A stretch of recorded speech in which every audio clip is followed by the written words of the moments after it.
Сәлем достар, асқабақтан қалай қарапайым және дәмді етіп ас дайындауға болады деп ойлайсыздар. Асқабақты тазалап турап алдым. Ыдысқа өсімдік майын, қара бұрыш пен үй жағдайында дайындалған приправаны қостым.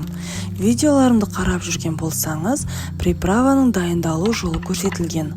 Оны көру үшін осы рецепттің жоғарғы жағында да описаниеге де ссылкасын сіздер үшін қалдырып кеттім. Сұйық майымызды туралған асқабақпен араластырып, үстіне 1 шай қасық шекермен шым-шым тұз сеуіп тағы да араластырамыз. Сосын противенге асқабақты жайып шығып, 250 градусқа пешке 15-20 минутқа пісіріп аламыз. Бұл ас отбасыңызға таңғы ас ішінде, гарнир ішінде, салат ішінде дәмді әрі пайдалы болмақ. Рецепт ұнаса, лайк басып, каналға тіркеліп, қоңыраушаны басып кетіңіз.